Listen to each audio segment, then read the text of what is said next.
y a nombre del organismo y de la Universidad Autónoma Metropolitana, a través de la doctora Gabriela Martínez, les damos la más cordial bienvenida a esta cuarta sesión del taller virtual Formulación y Evaluación de Proyectos Sociales, que amablemente nos está impartiendo la doctora Martínez, compartiendo sus conocimientos y su experiencia. Quiero agradecerles a todos nuestros asistentes por el tiempo que nos comparten al participar en este taller y solicitarles que nos apoyen manteniendo sus cámaras y sus micrófonos apagados para que tengamos un ambiente lo más limpio posible y tengamos una buena presentación. Y recordarles que en el chat de la sesión nos pueden compartir sus datos de contacto, las preguntas, los comentarios, las aportaciones que puedan tener, y en el inter de la presentación, si así lo desean, pueden plasmar sus preguntas y las vamos en algún momento, la doctora decidirá si vamos contestando, si vaya contestando preguntas que se vayan presentando. Nuevamente, pues, nada más agradecer el micrófono y que tengamos una buena sesión. Adelante, doctora, muchas gracias. Muchas gracias, Daniel. Buenos días a todas y a todos. Espero que tengan un excelente inicio de día y bueno, y de semana. También de mes, por cierto. Entonces, bueno, vamos a empezar con esta sesión 4. Esta sesión, como ustedes se dieron cuenta, la anterior nos faltó ver una parte de indicadores y veremos el día de hoy evaluación en proyectos sociales. También una parte, la siguiente, la conclusión de este último tema, lo estaremos viendo en la sesión número 5. Pues sin más, vamos a hablar de los indicadores. La sesión anterior, como mencioné, habíamos iniciado ya algunos elementos sobre esto, ¿no? Sin duda, si nosotros queremos realizar o alcanzar algún fin, tenemos que establecer la manera de poderlo conseguir. En el caso de las cuestiones sociales, como también lo hemos mencionado, así como los problemas son multidimensionales, también algunos fines implican un conjunto de dimensiones, de elementos que se tendrían que establecer alguna medida. Entonces, bueno, en este caso tenemos que si un objetivo de impacto tiene más de un indicador, porque está contemplando distintos elementos o aspectos, pues esto da origen a un índice, ¿no? Un índice compuesto. En el caso de las ciencias sociales, comentaba, pues tenemos algunos ejemplos. Uno de ellos, por ejemplo, es el índice de desarrollo humano. También tenemos indicadores de pobreza que están integrados por un conjunto de estos. Y también hay que considerar, en todo caso, si este aspecto, este fin que nosotros estamos buscando alcanzar, implican varios elementos.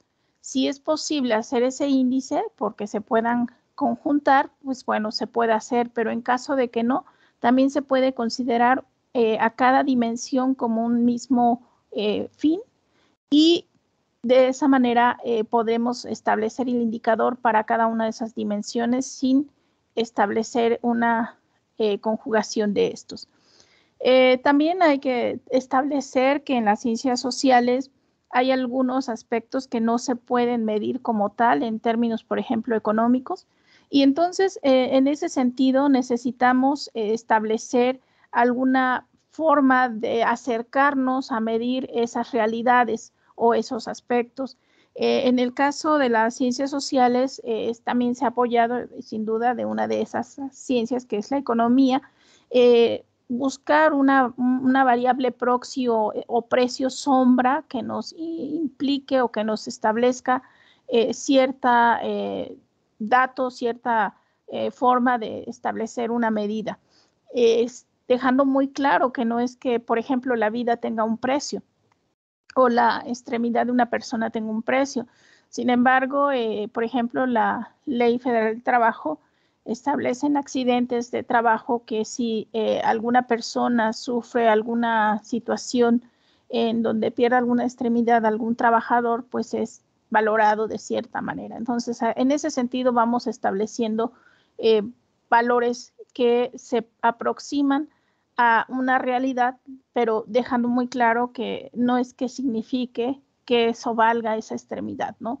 Eso se hace con fines de establecer alguna posible compensación a quien está siendo afectado, por ejemplo, en esta parte que señalaba de un trabajador, ¿no? Pero bueno, entonces tenemos que establecer que en el ámbito social no necesariamente todo se puede medir y en todo caso tenemos que también estar conscientes que para poder tener un cierto elemento de lo que estamos avanzando o alcanzando, sin embargo, se requiere de mediciones.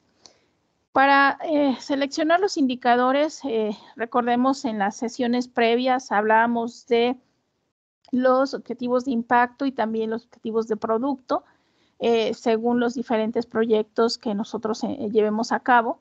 Y algunos ejemplos que aquí tenemos de los objetivos de producto, pues, por ejemplo, pueden ser niños vacunados, ¿no? Ese es un fin. Y pues un indicador de ese producto es la cantidad de los niños que han sido vacunados. En el caso del tema de las telecomunicaciones y hablando en ese objetivo de impacto, que era lograr la cobertura en zonas rurales, consideradas como zonas prioritarias, podemos establecer que un fin de un objetivo de producto son las localidades rurales atendidas, consideradas como prioritarias, y un indicador de esto sería el número o porcentaje de localidades rurales atendidas clasificadas como prioritarias. Hay que también establecer que para cada indicador tiene tanto de impacto como de producto se deben especificar los medios de verificación. ¿Qué son los medios de verificación? Porque de algún lado tenemos que sacar la información que nos va a permitir tener este indicador de producto. Entonces, los medios de verificación son las fuentes de datos de donde vamos a estar tomando esa información y que, como ya también lo mencionábamos en otro momento, pueden ser fuentes primarias, es decir, que se están teniendo esos datos a partir de una investigación de campo específica para este proyecto, o fuentes secundarias como pueden ser información estadística a través de institutos como puede ser el INEGI, las diferentes encuestas que aplica este organismo o algún otro organismo que de alguna manera recabe información sobre este tema. Entonces, en este sentido, es importante señalar que no se trata solo de establecer indicadores de producto, porque consideramos que ese debe ser. Hay que estar primero conscientes si tenemos fuentes de datos de ese indicador que nosotros estamos proponiendo. Y ojo, también recordemos que la fuente de información tiene que ser una fuente que cumpla con ciertos elementos de confiabilidad, de veracidad y que efectivamente esté midiendo ese objetivo de producto que nosotros estamos estableciendo. ¿Cómo seleccionamos en estos casos? Aquí hay algunos ejemplos, pero me voy a concentrar al tema de las telecomunicaciones y al mismo objetivo de impacto que hemos establecido a lo largo del taller, ¿no? Hablando justamente en el caso de indicadores de producto, y refiriéndonos al anterior, que era el número porcentaje de localidades rurales atendidas, clasificadas como prioritarias, ¿cuáles tendrían que ser esas fuentes de verificación que nos van a permitir establecer si estamos logrando o no ese objetivo? Pues tenemos por un lado el censo del INEGI, tenemos por ejemplo la encuesta de la ENDUTI, aunque al ser una encuesta sus resultados solo son en términos pues calculables, pero no están como tal refiriéndonos un dato específico como lo puede hacer el censo, ¿no? Ya que ahí se aplica a todas las viviendas. Y en el caso de la encuesta, pues es una muestra nada más. También puede ser que a lo mejor en este caso Prontel tenga alguna integración de bases de datos en donde estén reportando los diferentes proyectos y se tenga estadística, o también es probable que en cada proyecto que se está llevando a cabo sobre esta parte de la cobertura exista un registro del proyecto. En su caso, yo revisaba que, por ejemplo, en el caso de Prontel tienen una base de datos donde llevan, por ejemplo, un registro de los diferentes centros públicos en donde se pueden, si no mal recuerdo, o si no interpreto de manera incorrecta, pueden ser susceptibles de ser beneficiario para que este centro público tenga acceso a Internet. Entonces, insisto, hay que estar muy claros en que todos estos indicadores deben de tener una fuente de información que sea veraz, que sea confiable, que se puedan tener esos resultados a partir de un método, pues, de un método científico, vamos, que exista esa seriedad científica para poderlo señalar como un dato válido. También tenemos que establecer metas de impacto y de producto. Estas metas son estimaciones cuantitativas independientes del impacto de cada alternativa y de los volúmenes de producción. Las metas se van a determinar en términos de cantidad, calidad y tiempo, utilizando para ellos los indicadores que hemos seleccionado. Estas metas deben ser claras, precisas y realistas. Esta parte también es fundamental. Todos los proyectos que nosotros establezcamos, claro, la idea es siempre lograr un impacto importante y eso puede llevarnos a establecer metas que van a ser tal vez complejas o difícil de alcanzar. Por ello también es importante establecer metas realistas. Sin embargo, tampoco podemos pecar, ¿no?, de establecer metas que son muy fácil o vamos, que son de alguna manera sencillas de alcanzar y que eso también establezca pues que nuestro proyecto no tenga, vamos, una cuestión de validez ni se justifique por los diferentes fines que se está estableciendo. También se deben de cumplir dentro del horizonte del proyecto y bueno, esta información conjunta sobre objetivos, metas e indicadores de impacto debe permitir conocer qué fenómeno o variable se va a modificar, en qué sentido esperamos modificarlo. Evidentemente, si una cuestión negativa, esperamos que esa situación disminuya o desaparezca, pero si estamos proponiendo una situación en términos, por ejemplo, de capacitación de algunos profesores o en este caso, de cobertura de espacios públicos para conexión a Internet, entonces tendría tal vez que establecer el sentido hacia que este se incremente. Y también cuánto se está modificando. Entonces, insisto, es importante tener claridad en las metas, que sean precisas y que sean realistas. Algunos ejemplos de esto es, nuevamente, aquí ustedes pueden ver varios ejemplos en diferentes aspectos de proyectos sociales. Por ejemplo, disminuir en un 70% la brecha de nivel educacional existente entre la región norte y el promedio nacional. Esto, por ejemplo, podrían ustedes también llevarlo si ponemos dentro de nuestro objetivo de impacto de disminuir la brecha digital, pues aquí podrían establecer este ejemplo, ¿no? Disminuir en un porcentaje establecido que ustedes consideren que se puede lograr con los diferentes recursos que se tienen y con el proyecto que se está proponiendo entre la disminución de esa brecha digital. Las metas de impacto están establecidas en número y ya en la parte de indicadores establecemos si estamos hablando de viviendas, de números, de cantidades, o si estamos hablando de porcentajes, como aquí lo estamos viendo. ¿Qué pasa en el caso de nuestro ejemplo que hemos estado elaborando a lo largo de estas sesiones? Bueno, en nuestro caso es ampliar la cobertura de acceso a Internet en zonas rurales.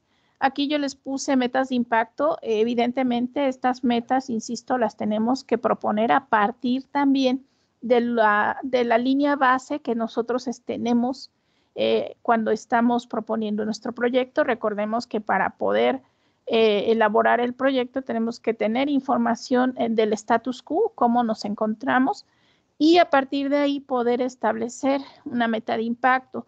Suponiendo que en esta parte de las zonas rurales hay 0% de cobertura a Internet, pues bueno, podemos señalar que nuestra meta es del 35%, o si hubiera un porcentaje del 10 a un 15 como nuestra línea de base, podríamos tal vez incrementar la meta de impacto.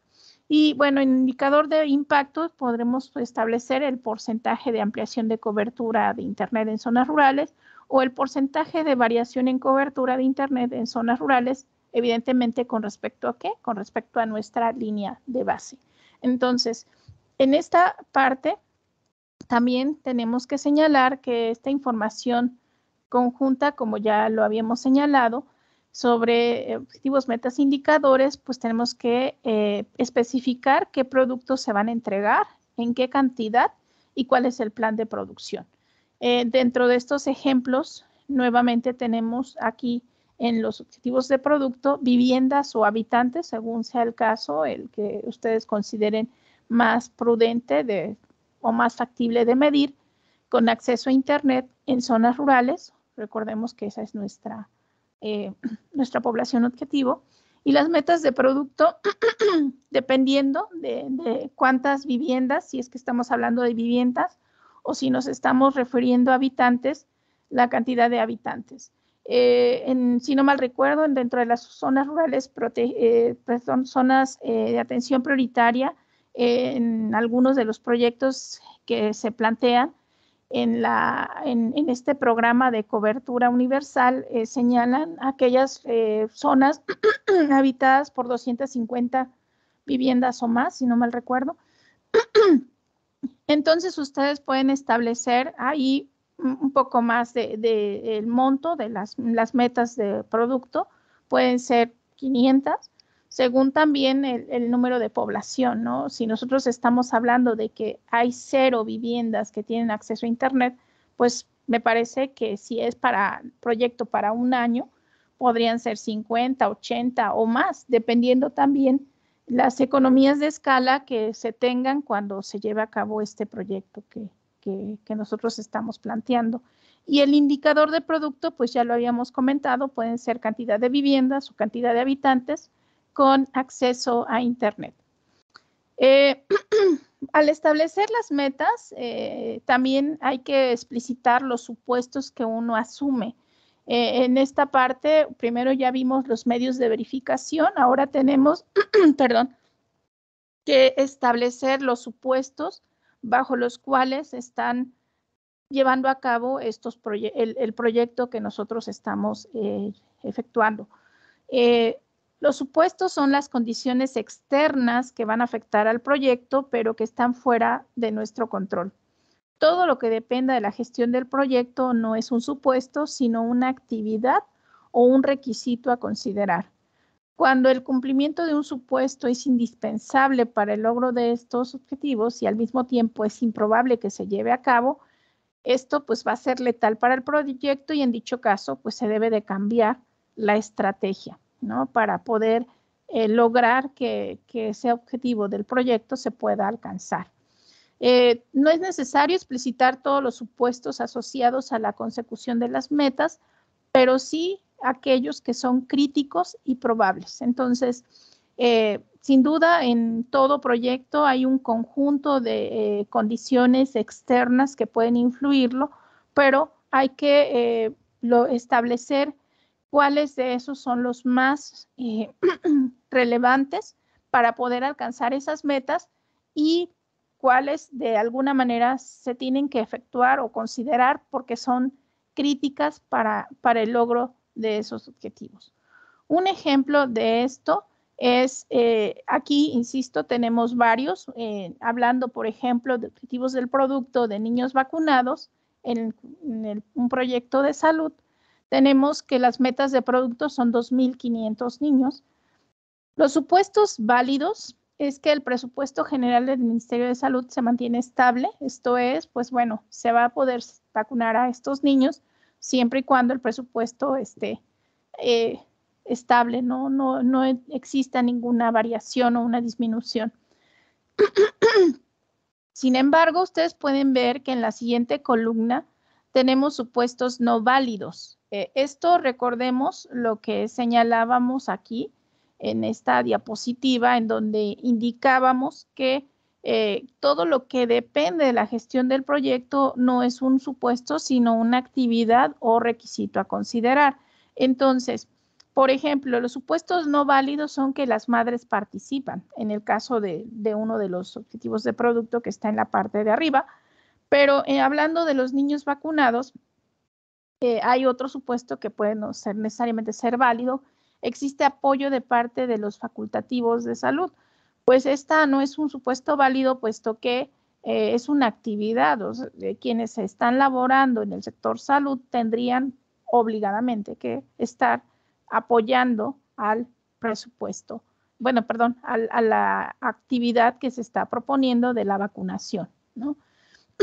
¿Qué pasa en el caso de nuestro ejemplo de las viviendas o habitantes con acceso a Internet en zonas rurales? Ese podría ser nuestro objetivo de producto.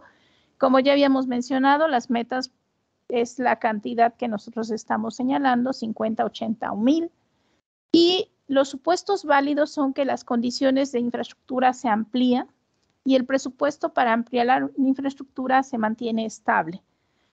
Un supuesto no válido sería similar, ¿no? Existe apoyo por parte de Prontel, por ejemplo, o los habitantes de las zonas rurales utilizan y se conectan a Internet.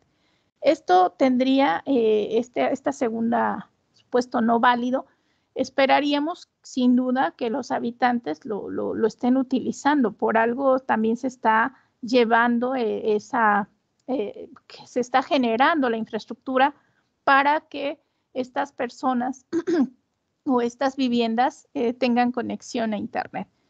Algunas de las actividades probablemente sería sensibilizar a las personas para que hagan uso de estas pues de estos instrumentos o medios tecnológicos, ¿no? Entonces, por eso es que, insisto, son supuestos no válidos. Hay que considerar aquellos supuestos válidos en donde, sin duda, pues se requiere recursos, como es este caso, ¿no? El presupuesto para ampliar esa infraestructura y que, pues eso sí nos puede influir en esta parte. No sé aquí si tengan algún comentario sobre estos indicadores y sobre los medios de verificación y los supuestos.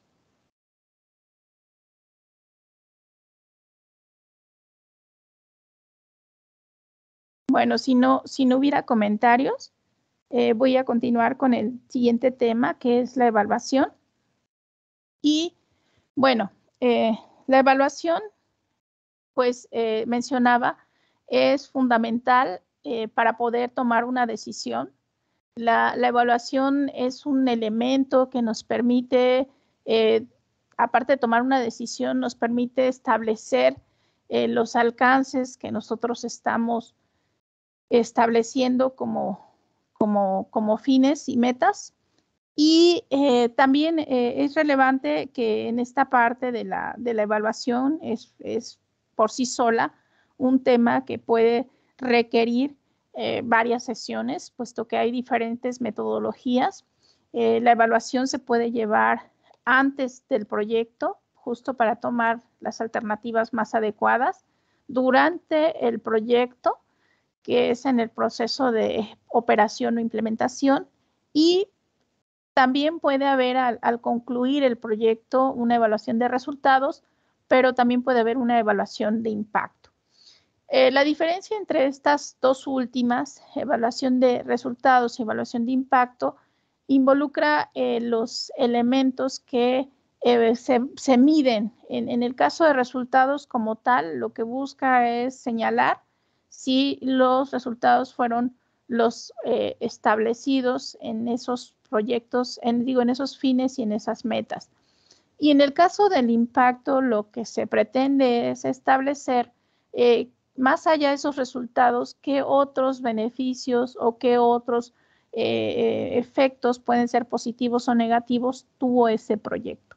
Entonces, la evaluación, insisto, es un tema mucho más amplio que puede verse por sí misma en otras sesiones.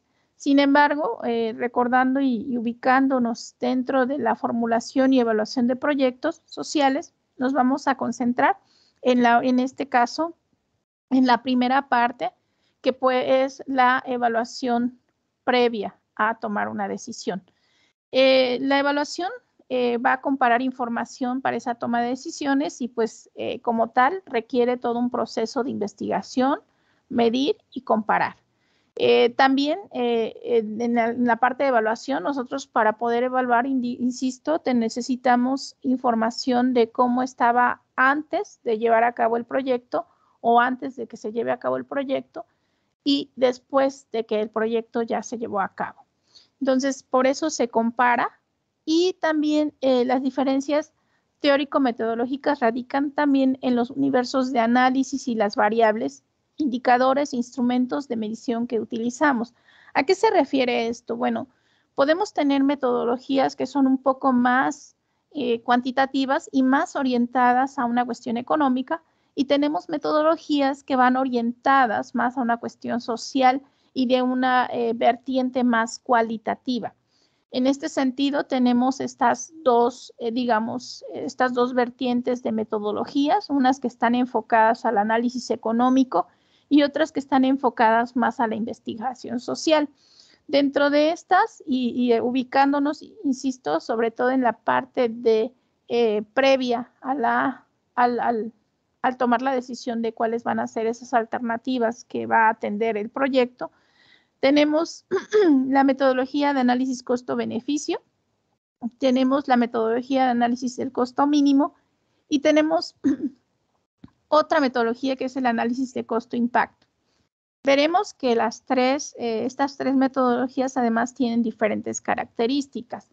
Algunos aspectos que podemos comparar entre estas tres metodologías son los siguientes.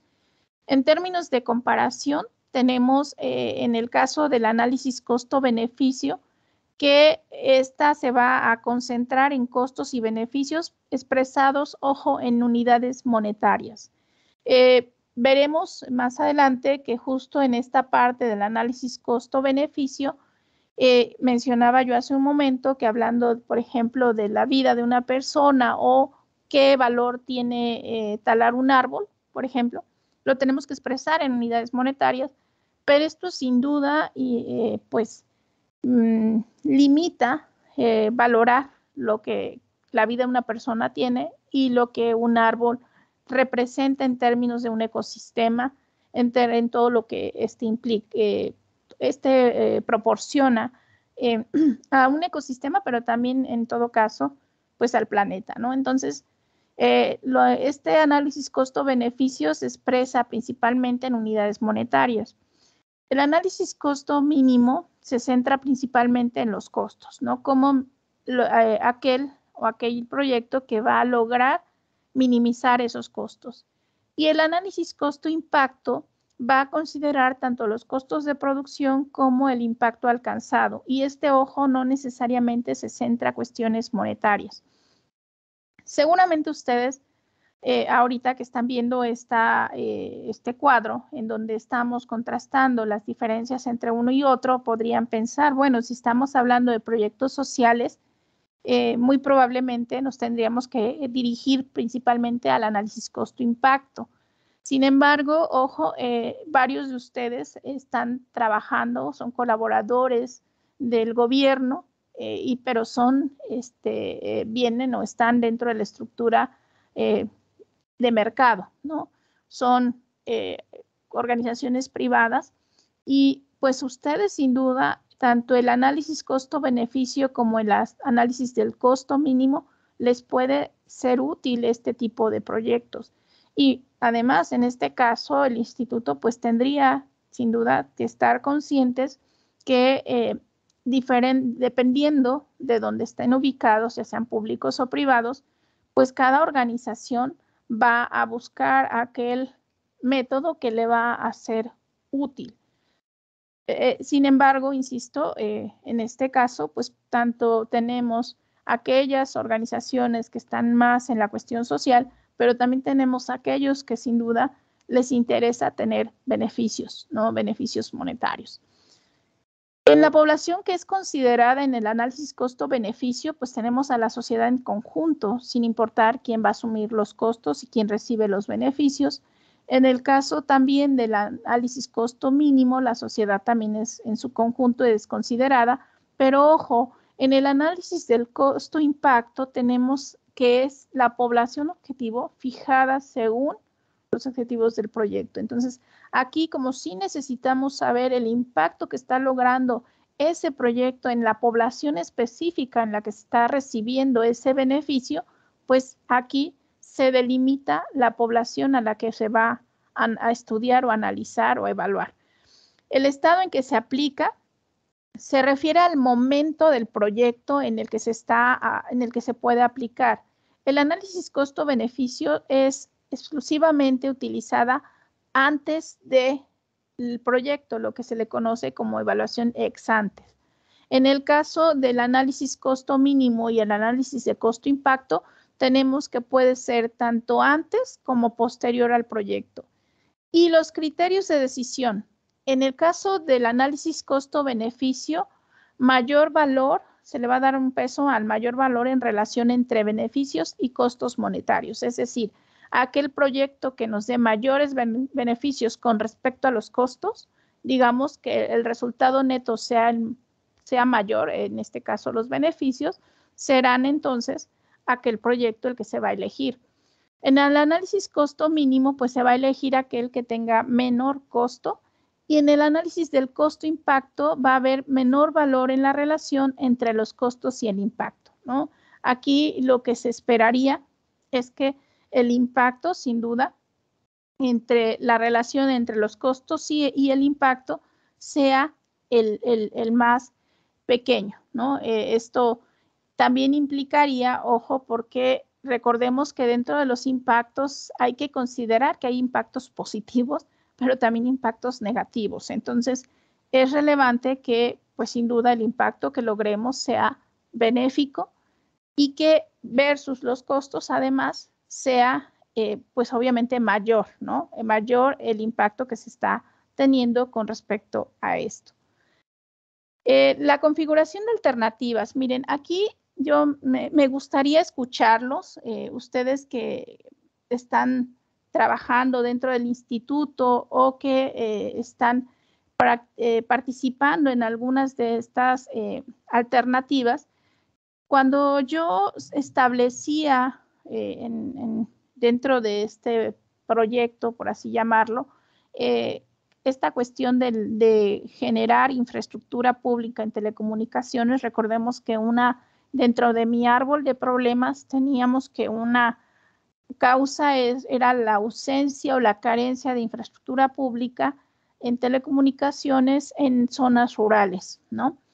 Y por lógica, en mi árbol de objetivos, pues tengo que en términos positivos ya se cuenta con infraestructura pública, pero para poder lograr esta infraestructura pública en telecomunicaciones, yo señalaba cuáles son las alternativas que se están llevando a cabo en este momento para lograr esta infraestructura. La semana pasada, en la sesión anterior, varios de ustedes hicieron alusión a cuáles eran las diferentes alternativas que el gobierno estaba impulsando para poder lograr esta infraestructura, entre otras cosas, ¿no? Y con la generación o creación de infraestructura se pueden traer como consecuencia otros beneficios, ¿no? Como mejorar la asequibilidad de ¿cómo decirlo?, del Internet, ¿no?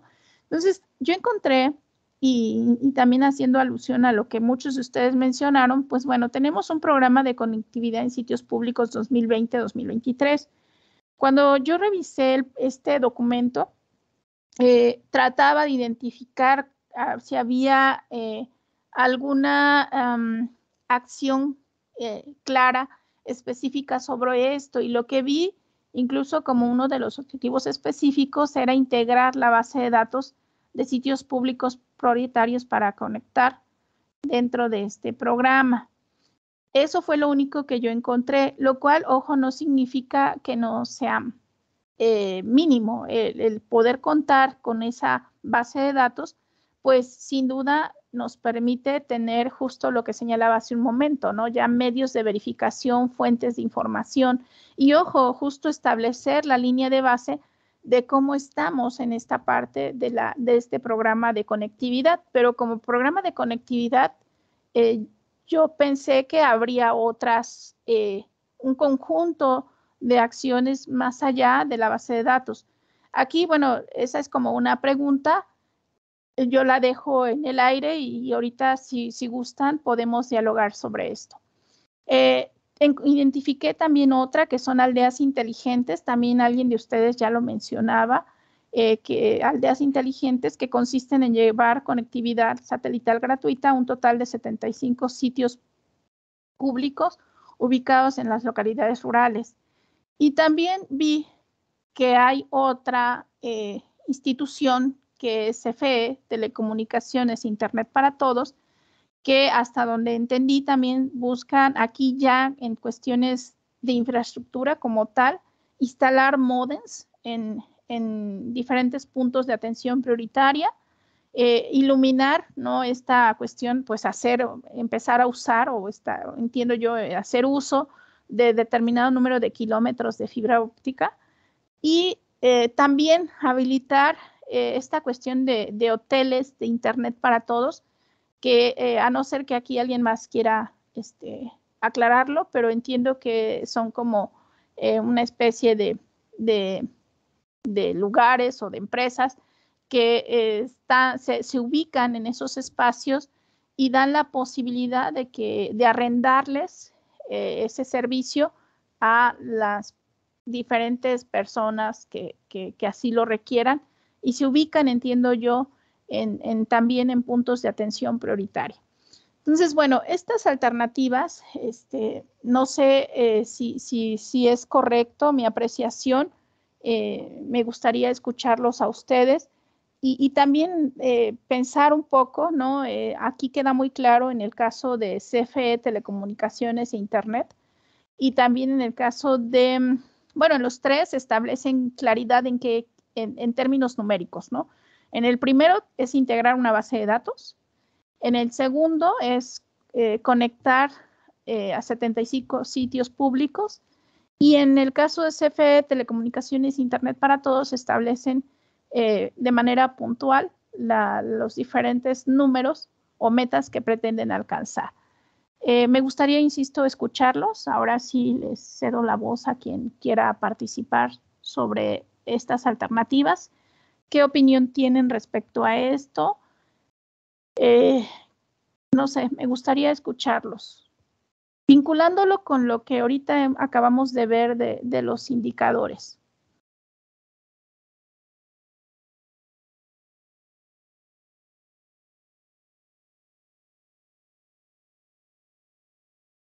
¿Nadie se anima? Adelante, nuestros asistentes, acompáñenos en esto. Mientras tenemos por aquí comentarios de Araceli García. Buenos días. La licenciada Araceli García Pérez, directora de Desarrollo Económico y Social de Progreso de Obregón Hidalgo. En su correo electrónico nos comparte, muchas gracias.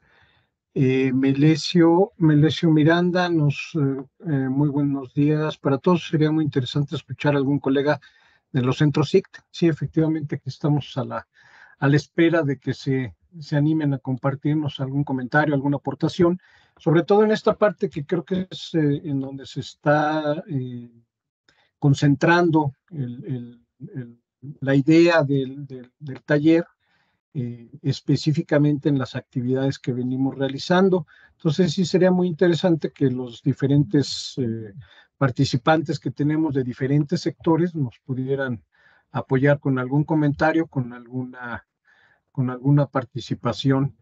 Adelante, anímense. No, las preguntas son gratuitas. Adelante, Melesio, por favor. Gracias, ingeniero. Muchas gracias, doctora, por su explicación. Yo nada más digo para animar a los demás asistentes del taller que participen, mencionaría que en el caso del primer punto que se refiere al programa de conectividad en sitios públicos y que de alguna forma también está relacionado con el otro programa que es el de cobertura social, que también se ha mencionado en sesiones anteriores, que en ambos casos se emite la Secretaría de Infraestructura, Comunicaciones y Transportes. Estos programas tienen la finalidad, adicionalmente de que es un trabajo muy importante el de identificar las necesidades de conectividad, y en este caso yo primero quisiera también reconocer que los centros SICT, que tienen presencia en todos los estados, hacen un levantamiento en sitio, o sea, hacen verificaciones en campo de los lugares donde existe y no existe conectividad. Entonces, la información que se integra en estos dos programas son muy, muy valiosos porque adicionalmente de que se integran con información que tengan los operadores, también se complementan con información en campo que levantan los centros. Entonces, mi comentario es que adicionalmente de que es muy bueno la base, como bien comentada doctora, por sí misma, tiene la finalidad de que los operadores comerciales, por ponerlo en términos muy sencillos, tomen estas localidades identificadas y sitios públicos identificados para atenderlos como parte de una obligación que tienen en sus títulos de concesiones. Sin embargo, para que eso se instrumente, requiere de concertar unos programas, creo que se llaman programas directamente con los concesionarios, y aquí entra también la labor del regulador, del Instituto Federal de Telecomunicaciones, y eso es lo que, digamos, pues habría que explorar como alternativas para que efectivamente esta información se traduzca en conectividad de esos sitios que se identifican, ¿no? Ese es el mecanismo que está previsto, entiendo, en ley, a reserva de que alguien pueda en su caso precisar o corregir algo que haya comentado, y creo que es muy importante para saber que hay un camino, después de identificar con la base de datos, hay un camino para que esto se traduzca en mayor conectividad.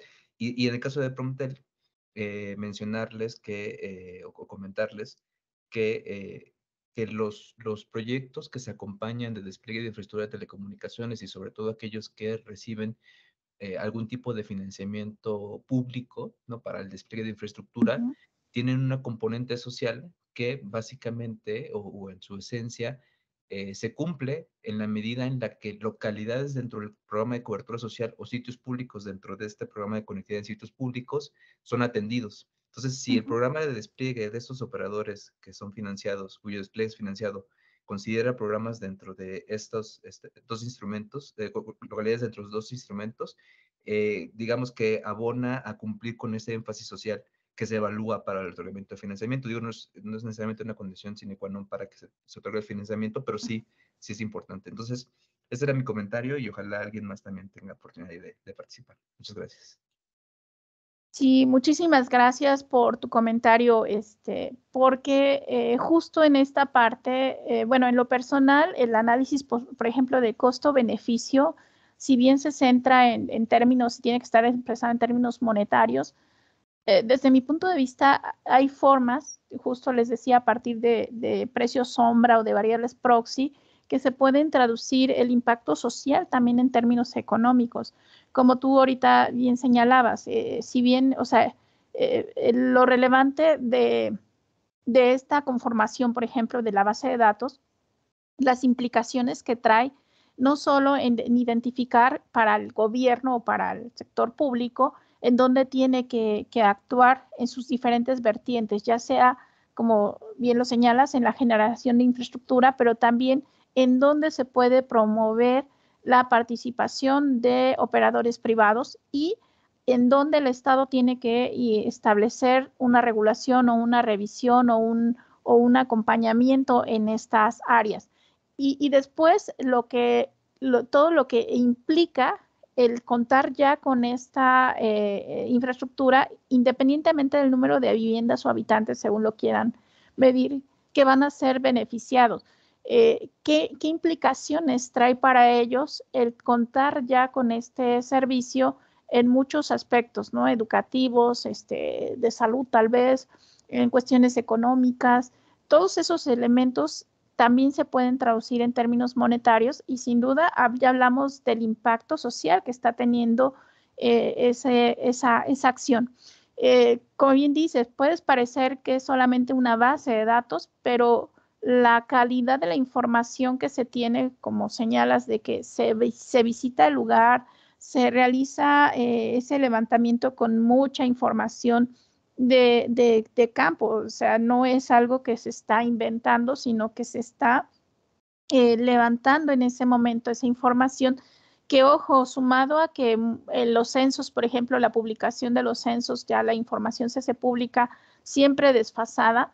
En el caso de esto, pues está siendo en el momento, ¿no? La calidad de la información y el tiempo en el que se está recogiendo ese dato, pues es ahora sí que en vivo, ¿no? Entonces, pues la calidad es muy, muy importante, porque es de primera mano, ¿no? Cosa que seguramente en algún otro dato estadístico, aún sea del INEGI, tal vez no se tiene la misma perspectiva, puesto que, insisto, generalmente los datos ya están desfasados, ¿no? Entonces, a mí me parece que en esta cuestión, esta parte de la base de datos, pues me parece, a partir de lo que acabas de explicar, pues es fundamental.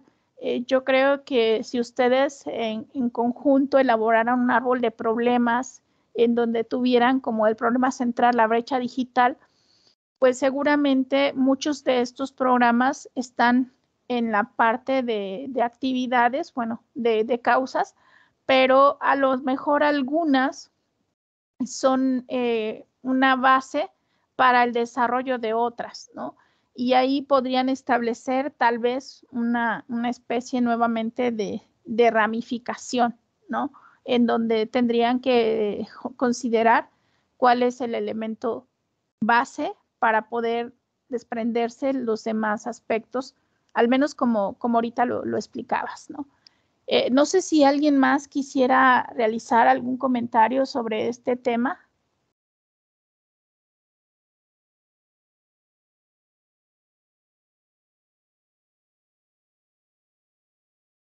¿No hay nadie de CFE, de Telecomunicaciones e Internet para Todos?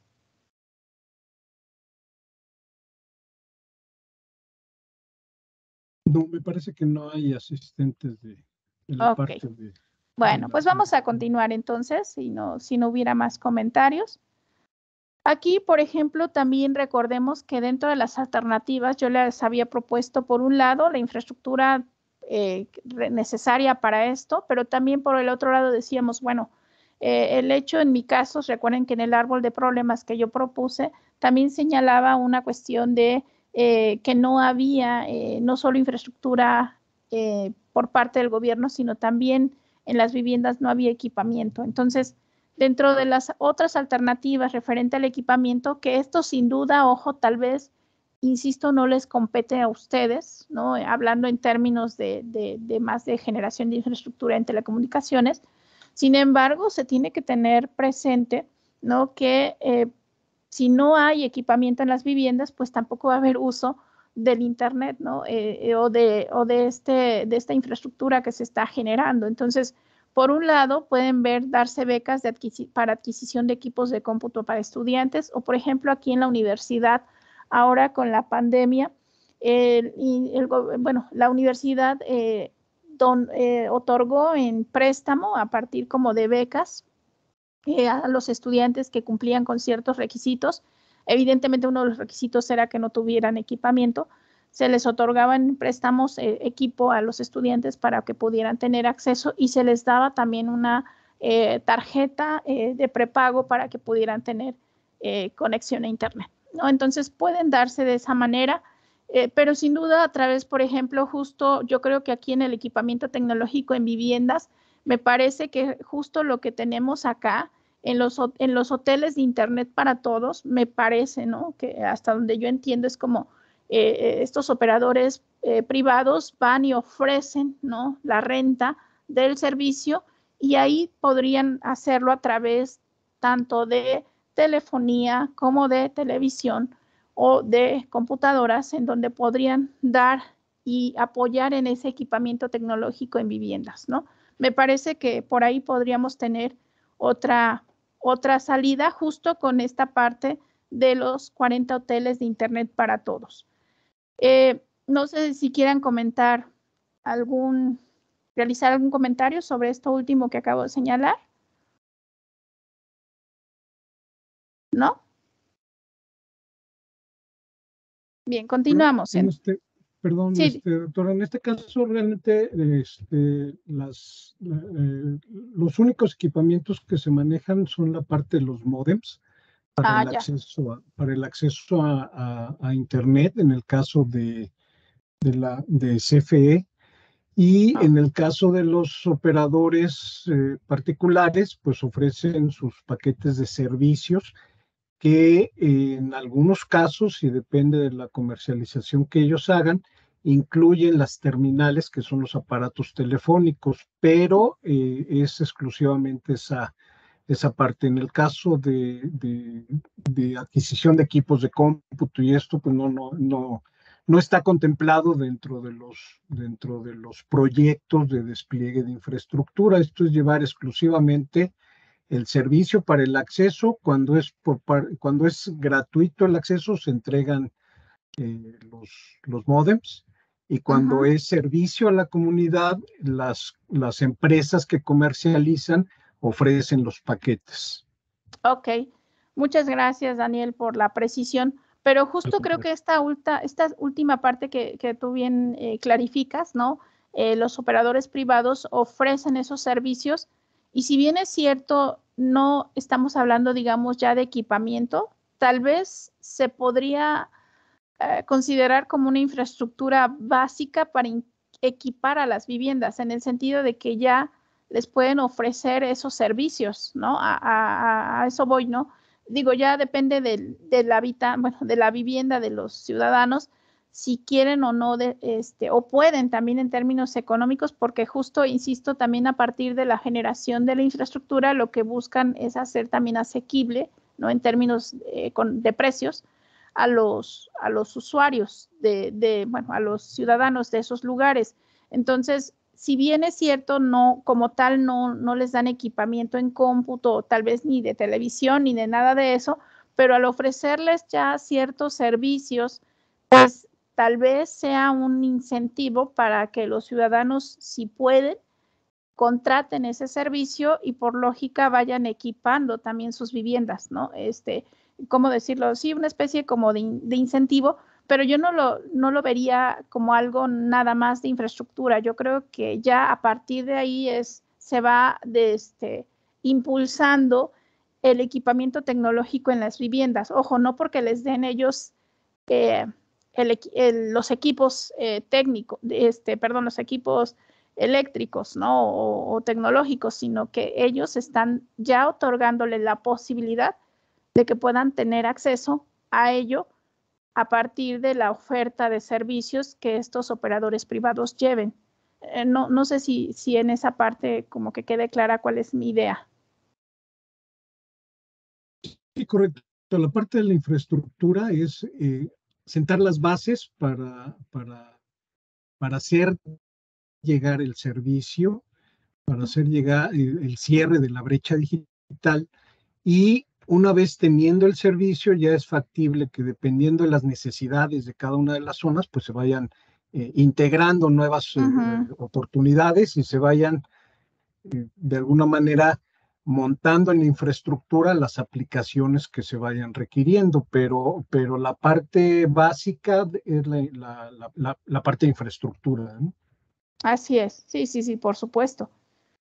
Bien, pues una vez que definimos las diferentes alternativas de proyecto, estas pues van a ser evaluadas para seleccionar la que presenta una mejor relación entre los costos de su implementación y el impacto estimado. ¿A qué voy con esto? Bueno, una vez que nosotros revisamos acá todas estas alternativas que mencionaba, sin duda, ojo, cada proyecto seguramente ha sido coordinado, impulsado por una dependencia en particular, y bueno, cada una de estas dependencias o áreas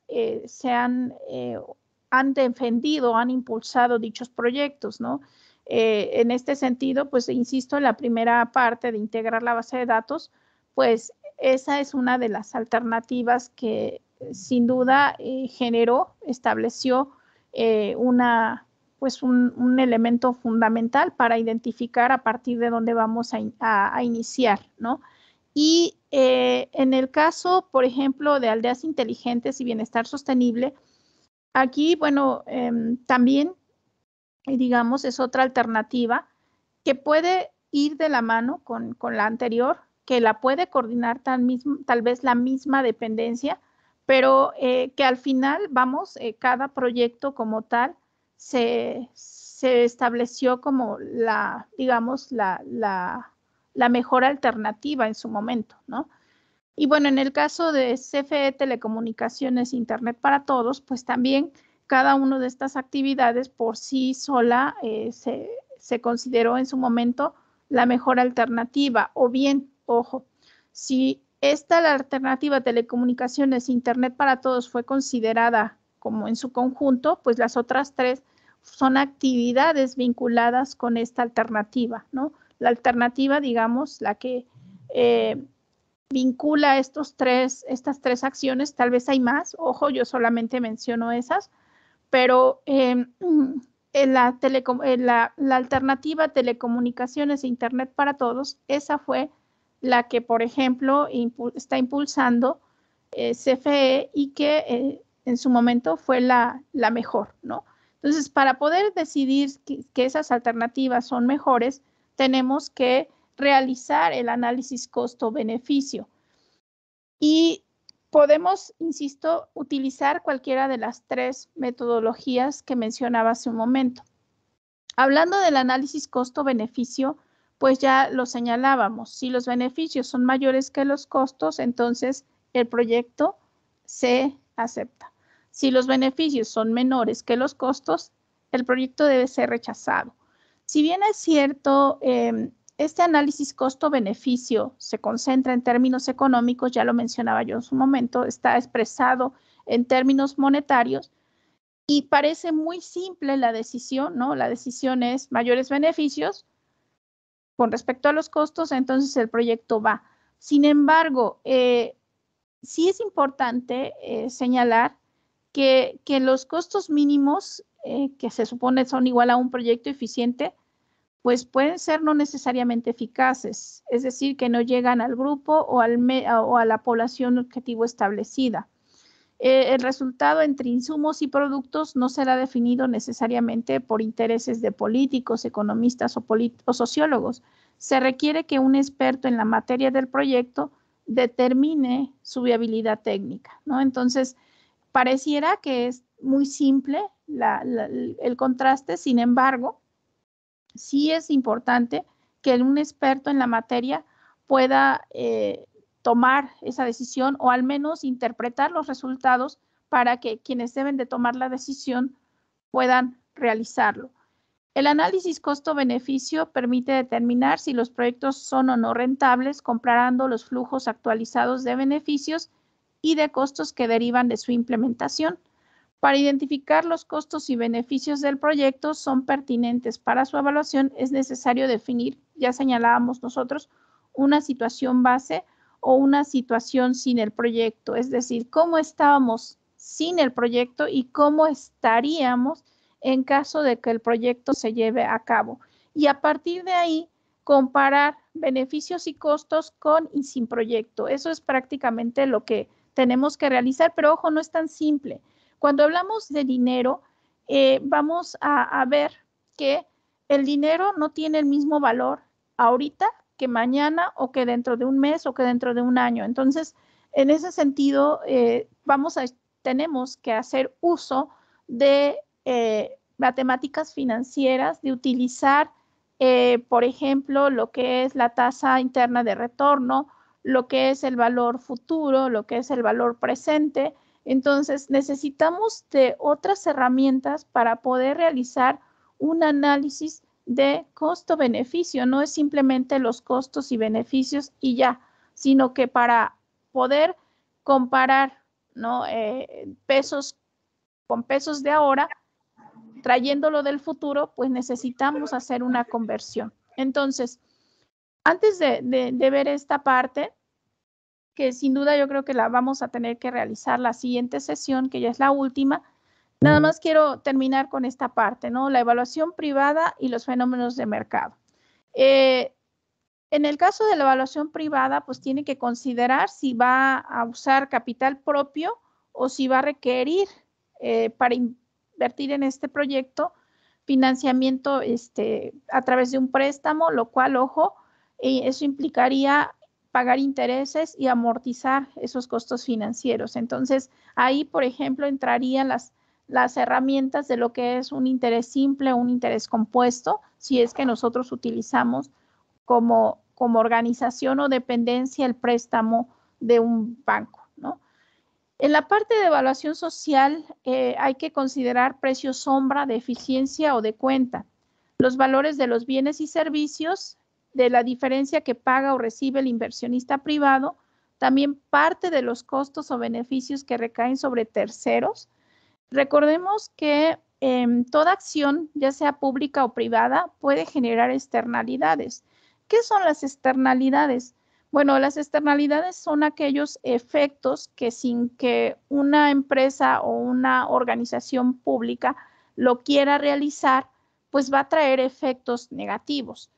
Por ejemplo, ¿no? Hablando de una empresa privada, que hablando en términos también del tema que nos acontece, podríamos señalar, bueno, es que para poder tener energía eléctrica en una zona de la montaña o en una región X donde no hay energía a partir de CFE, pues tal vez, bueno, no a través de cables, mejor dicho, pues a lo mejor queremos instalar paneles solares. Ok, esos paneles solares, ¿qué daños pueden causar en términos ambientales? Y a su vez todas las implicaciones que trae, por ejemplo, instalar una antena, una torre para establecer tal vez una antena, ¿no?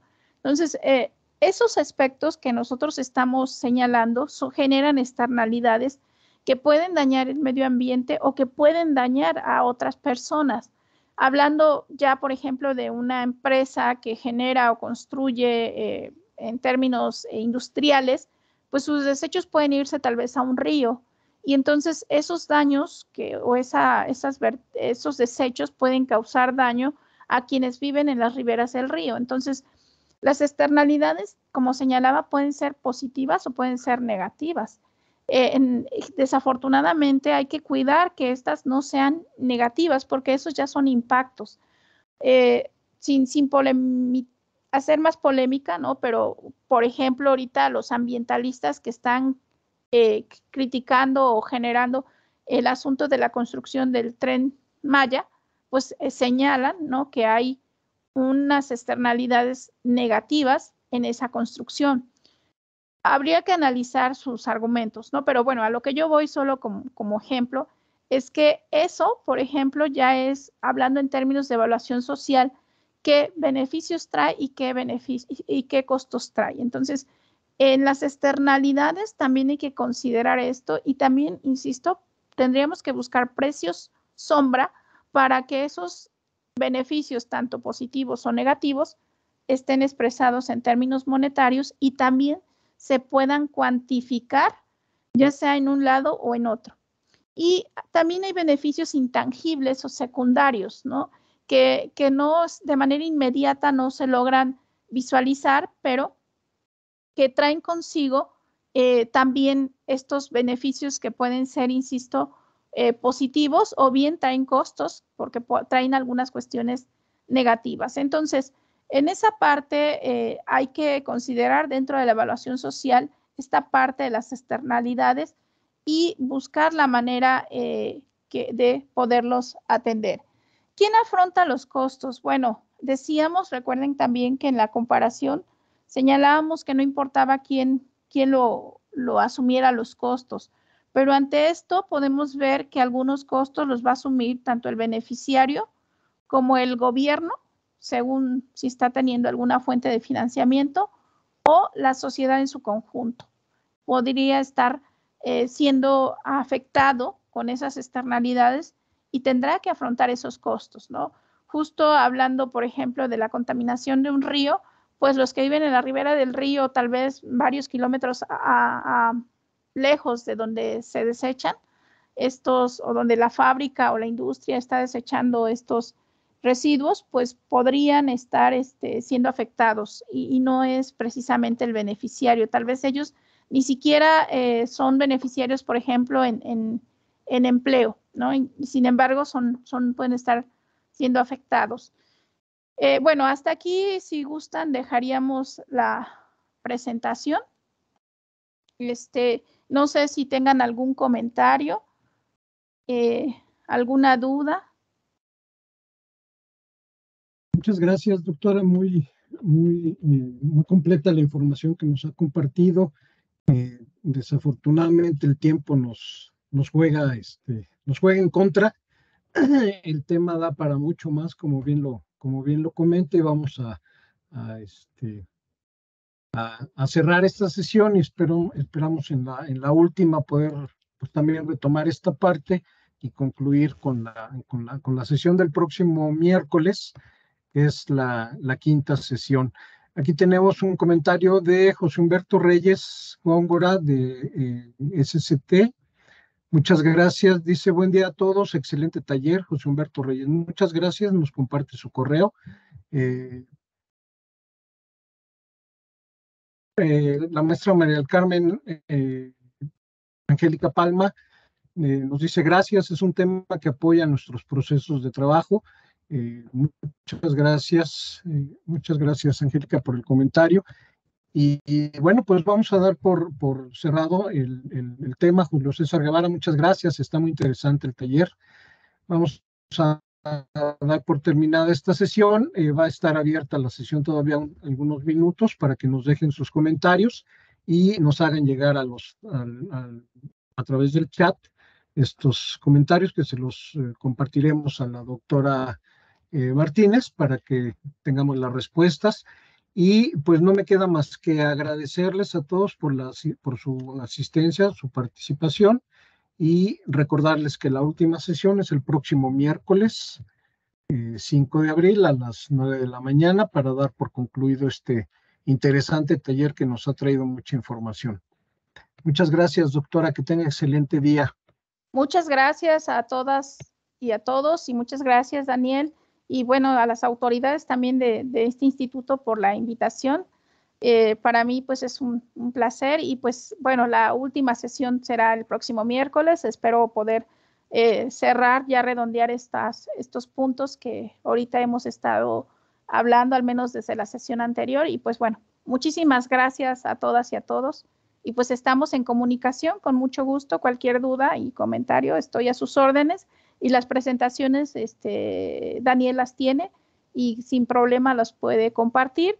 La próxima sesión ya les indico las lecturas en las que me he basado para poder ir armando este taller. Muchísimas gracias. Bonito día, buen inicio de semana y buen inicio de mes. Que estén bien. Que tengan muy buen día. Cuídense mucho, por favor.